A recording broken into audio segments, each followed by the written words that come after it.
Welcome back to Spike Power Driver Wrestling. My name is Anders, and today I'm going to show you the effects of a sustained push for an undercard worker on Total Extreme Wrestling 9. Welcome back to the channel. If you're new here, make sure you are subscribed, like the video, check out the local to global playlist as well. That's the main save game we play here on Total Extreme Wrestling 9. That's where this video is based from as well. If you wanted to see how all of this happened in real time, go and check that video out. Also, there's a Patreon link in the description down below if you want to become a backer over on Patreon and help support the channel in any way possible.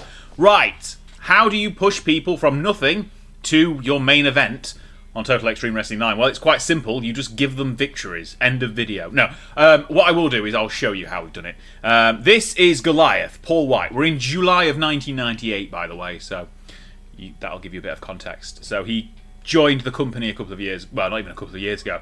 This is the progress he's made over sort of the last 8 months. I think probably around December is when we decided push. That's when he, I think, properly joined the company. And you can see here, so he was 22 across the board, essentially. Ignore a couple of regions down here where he's a little bit lower. In November, we signed him away from WCW and pushed him off the bat. We went up to 40, 46, 48, a little bit of a slowdown Jan to Feb as we kind of switched gears in how we were pushing him. I'll show you what we did in the two parts essentially. Then 53, 59, 65, 66, 73 as we started July, and now he's at 78 and is our current World Heavyweight Champion. That's fresh. If you haven't watched the local to global episode where that happens, pause, go watch that, then come back. But yes, that's essentially what we've done. We're also going to have a look at Goldberg as well, who we've done something similar with. He's not quite as over yet, but his push hasn't been as consistent and sustained. He's now at 66 and is our current World Television Champion. But he started out from a much lower point as well. Basically, when he joined the company in June of 1997, he was not over at all. By July, he was at 7, and then slowly but surely ticking up. You can see where we pushed him a little bit more and then had a little bit of a pause and then pushed him again in various stages. Much more concerted effort from sort of May, June time when he's won the TV title. He's now moving up the card. He's getting more over. But the main focus is going to be on Goliath. He is the one who we've actively gone. We are pushing him, and that is from that point. From the match history, that's what we're mainly going to focus on. You can see here, he stopped basically appearing in WCW from March, and he was generally losing all of the time. We signed him full-time in October into November, and basically gave him massive pushes. So we'll show you, in fact, let's just filter to just the company, and then all years, and you can see it more easily on page. He's had 30 wins, 1 draw, and 2 losses throughout his time. The first phase is what we did. Essentially, we went, right, we are pushing him, and every single week on TV, he would beat people and work his way up the card. So at that point, he was at 22 popularity in the US. I essentially filtered the roster, which I'll show you in a second how to do so, for people of popularity 25 to, say, 40. Made a list of them all on, so he's a heel for baby faces, and basically went down the list week on week. He beat all of them in just a simple match. No domination note, because of the way our product works. Domination kind of has a bit of a penalty for some reason. It doesn't quite have the same effect as just having a victory. And you can see here 43s, 40s, a 37 there, into the 50s as he's working his way up against more and more opposition. We do weekly TV. Obviously, weekly at this point it was taped. But then when we get into the weekly TV shows, every single week you can see the TV show number ticking up from 141 all the way up to 151, and then the pay-per-view at the beginning of February had a match against Andre the Giant. Yes, he's still alive, long story, go check out the video. That basically from the beginning of November to the middle of January, he was on TV every single week on all the pay-per-views in between, winning matches consistently. Nothing. Then he had a match against Andre, who was a step higher than him on the card, won that one. Then we slightly paused a little bit as we tried to figure out what we were going to do with him, so it wasn't every single TV. He did have a few promos in between, so in the first phase it was just victories. Then we started when we got into the angle with Andre, he started working through some promos as well, being a couple of angles where he would attack Andre, just basically being on screen in a different manner. But that was when his popularity had built up a little bit more. And then you can see as he slowly starts ticking up against better and better opposition, he gets a pay-per-view match here against Davey Boy Smith. That gets his first 70 plus match rating, and then essentially most of them since then have been in that region. So he worked his way through the undercard, and we did the same sort of thing where he was probably about 50 at this point.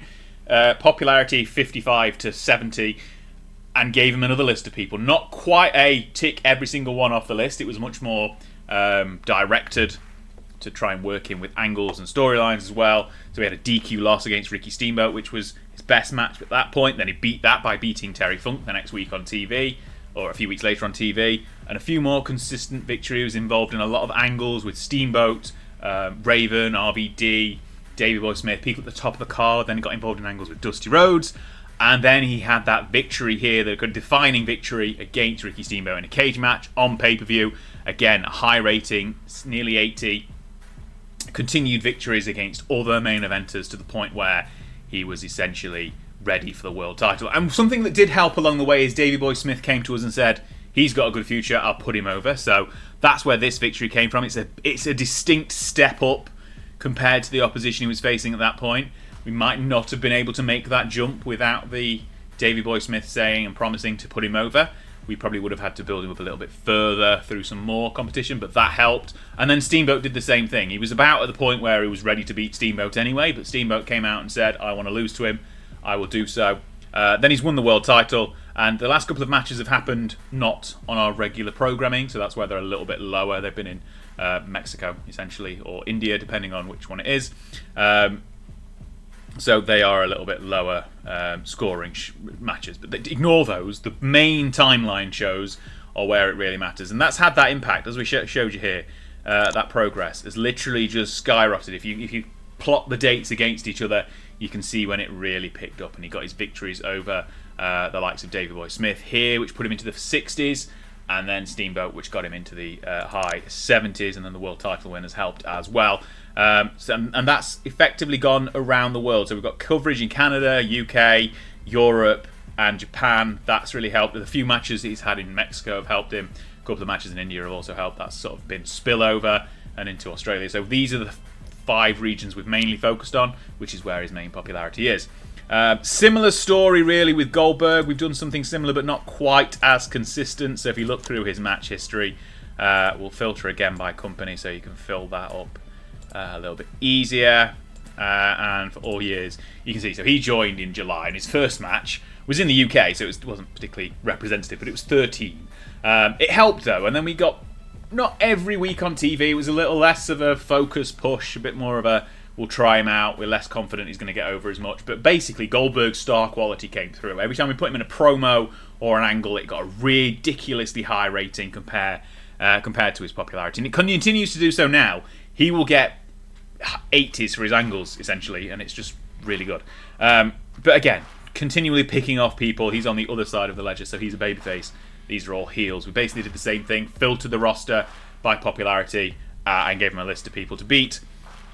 And he's essentially worked his way through the roster, got bigger and better opposition as he's gone through. Then he's won the TV title back in May and continued defending that on a much more frequent basis than he was doing beforehand. So he's organic, essentially, the first part of his phase. And then we thought, right, he's getting over, let's push him a bit more.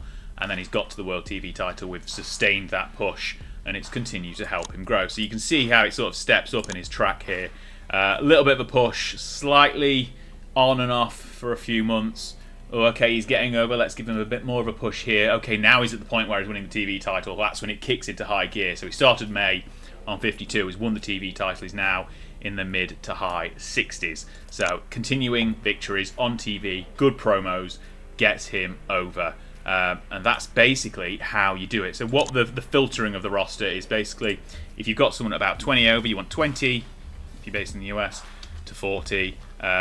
Just set them to active wrestler, and then if it's male, if it's babyface or heel, you change the disposition here. So say we're doing a push for a heel at the bottom of the card, do that, and you can essentially, let's just gender to male because we don't want to lose. It's not having Sable lose, and then just look at their popularity and go, okay, out of these guys, we'd probably have them beat Stevie Ray first, then Super Delphine, and then possibly Super Crazy, Dublin Destroyer, Patriot. That the first 5 matches, first 5 weeks of a push right there.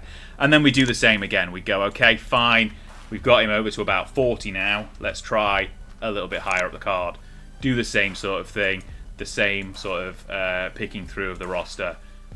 Basically ranking them by popularity. You could do it in a spreadsheet, you just do it by eye, pre-book a few matches and move them on that way. And then as you get further up the card, you basically want to just go 60 and above to get the top level of the card, and you can see of the people you'd actually want to be facing once he gets to that point of being a main eventer and getting them over that way. So basically just, you can also bring people in short time as well. You can sign people for a 3-month contract or a 1-month, 1 appearance deal if you really want to. We did that a couple of times with Goliath. Basically, I just searched for people who are 7 foot and taller, had a bit of popularity, brought them in to job out to him just so he could beat some more giants in the build-up to the Andre match. But essentially, the secret sauce is give them victories. Victories over more popular wrestlers will get people over. Now, if we go back to Goldberg, for example, if they've got star quality like Goldberg, 95, Menace, 85. He's going to get over his charisma and microphone skills. He'll cut a good promo. If we reset and look at Goliath as well. So he has got star quality 90, Menace 100, charisma 85. His microphone skills aren't quite there, but he still does good promos. He's still involved in high-ranking angles, so he will get over quicker. Just consistent pushing will get people over, and it does work. As long as you've got a spread of wrestlers on your roster who are lower down in the card, mid-card, main events, just work your way through them with the person you're pushing. Like, we're going to do it again soon with Kurt Angle, hopefully. He makes his debut in August. We're going to sign him up and push him straight off the bat. See if we can get him over. So check out a future video to see if that works. But if you want to follow along and see how we've done this week on week, month on month, go watch the Local to Global playlist. You can see it all happen in real time. We might not give it a specific focus in each episode, but we are consistently pushing the likes of Goliath, the likes of Goldberg, to make them get them over basically from very much bottom of the card. And now Goliath's our world champion. Goldberg's our TV champion. They are 2 of the top 10 most over people on the roster, essentially, all through a concerted push and effort to make them more popular by giving them more victories. Now, I didn't actually check Goldberg's full win-loss record since joining the company, so do that now as well. So Goliath's had 2 losses, one of them by DQ, and 1 draw as well on the 32 matches, I think it was, in total. Goldberg's had 27 wins, 0 draws, 0 losses. So it's a gimmick to give people a streak, but it works. It gets them over, just like it does generally in the real world. So that is your method of doing it. Just keep pushing people by giving them victories on TV, putting them in high-rated promos or angles with better people than them, and they will get over. Simple. There might be other shortcuts. Let me know your thoughts if there are any tactics that I've not covered in this video down in the in the comments down below. I'd love to hear from you. Make sure you subscribe before you do that. Click the like button as well. Check out the Patreon if you're interested. These great people whose names you're going to see on screen in a second, they are backers over on Patreon. These videos would not be possible without their support. And until next time, go check out Local to Global. There'll be more episodes on that coming soon. And I'll see you on the next one. Thanks a lot for watching.